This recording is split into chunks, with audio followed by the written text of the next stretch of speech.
ನೀವು ನಂಬ್ತಿರೋ ಬಿಡ್ತಿರೋ ಗೊತ್ತಿಲ್ಲ. ಕರ್ನಾಟಕಕ್ಕಂತೂ ಮತ್ತೊಬ್ಬ ಕಾಗೆ ಹಾರಿಸೋ ವ್ಯಕ್ತಿ ಸಿಕ್ಕಿದ್ದಾನೆ. ಫಸ್ಟು ಡ್ರೋನ್ ಪ್ರತಾಪ ಹಾರಿಸಿದ್ದ ಕಾಗೆ. ನೆಕ್ಸ್ಟು ಇವನು ಹಾರಿಸ್ತಾವನೆ ಜನರಿಗೆ. ಎಷ್ಟು ಬಕ್ರಾ ಮಾಡ್ತಾವನಂದರೆ ಜನರಿಗೆ ಸಿಕ್ಕಾಪಟ್ಟೆ ಅಂದರೆ ಸಿಕ್ಕಾಪಟ್ಟೆ ಬಕ್ರಾ ಮಾಡ್ತಾವನೆ. ಏನು ನಾವೇ ದಡ್ರು ಇಲ್ಲ ಇವನೇ ದಡ್ಡು, ನಮಗಂತೂ ಒಂದೂ ತಿಳಿತಾ ಇಲ್ಲ ಏನು. ಮತ್ತೆ ಒಂದೊಂದರಲ್ಲಿ ಹೇಳ್ತಾನೆ ಶರ್ಟಿಗೆ 20 ಲಕ್ಷ ಕೊಟ್ಟೆ, ಆಮೇಲೆ ಪ್ಯಾಂಟಿಗೆ 20 ಲಕ್ಷ ಕೊಟ್ಟೆ, ಕೂಲಿಂಗ್ ಗ್ಲಾಸ್ ಬರುತ್ತಲ್ವ ಅದಕ್ಕೆ 5 ಲಕ್ಷ ಕೊಟ್ಟವನಂತೆ. ಎಷ್ಟು ಜನಗಳನ್ನ ಬಕ್ರಾ ಮಾಡ್ತಾವನಂದರೆ ಇವನು.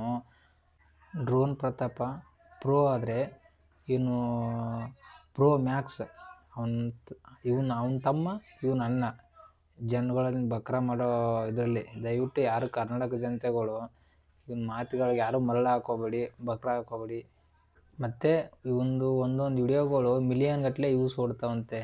ಎಂಥ ಜನಗಳಿಗೆ ಹೇಳ್ತಾವನೋ ಏನೋ ಒಂದೂ ತಿಳಿತಾ ಇಲ್ಲ. ಮಿಲಿಯನ್ ಗಟ್ಟಲೆ ಓಡ್ತಾವೆ, ಏನೂ ಓಡಲ್ಲ ಇವನ ವಿಡಿಯೋಗಳು. ಮಿಲಿಯನ್ ಗಟ್ಲೆನೂ ಓಡಲ್ಲ, ಏನೂ ಓಡಲ್ಲ. ಎಲ್ಲ ಜನಗಳಿಗೆ ಸುಮಾರು ಬಕ್ರಾ ಮಾಡ್ಕೊಂಡು ಬರ್ತಾವನೆ. ಮಾತು ಹೇಳಬೇಕು, ಇತಿಮಿತಿ ಬೇಡವಾ ಹೇಳೋಕ್ಕೆ.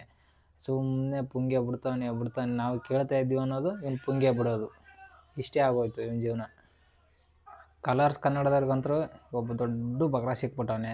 ಹಾಕೋತಾರೆ, ರೋಸ್ಟ್ ಮಾಡ್ತಾರೆ ಮಾಡಿ ಬಿಡ್ತಾನೆ. ಇವ್ನಿಗೆ ಎಷ್ಟು ಕಾಮಿಡಿ ಮಾಡಿದ್ರು ರೋಸ್ಟ್ ಮಾಡಿದ್ರು ನಗಾಡ್ತಾ ಇರ್ತಾನೆ. ಈಗ ಇವಾಗ 25ನೇ ಇಸ್ವಿಯಲ್ಲಿ 26ನೇ ಇಸ್ವಿಯಲ್ಲಿ ಇವನೊಬ್ಬ ದೊಡ್ಡ ಬಕ್ರಾ ಸಿಕ್ಬಿಟ್ಟಾನೆ. ಯಾರಿಗೆ? ಕಲರ್ಸ್ ಕನ್ನಡದವ್ರಿಗೆ. ಇವನು ಕರೆಸ್ಬಿಟ್ಟು ಹೆಂಗೆ ಬಂತಂಗೆ ಟ್ರೋಲ್ ಮಾಡ್ತಾರೆ. ಮಾಡಿಬಿಟ್ಟು ಅವ್ರು TRPಗೋಸ್ಕರ ಇವನು ಅಂತ ನಗಾಡ್ಕೊಂಡು ಇವನು ಕೂತ್ಕೋತಾನೆ. ಒಳ್ಳೆ ಈ ಜನ ಮರೆ ಇವನು ಮಾತ್ರ.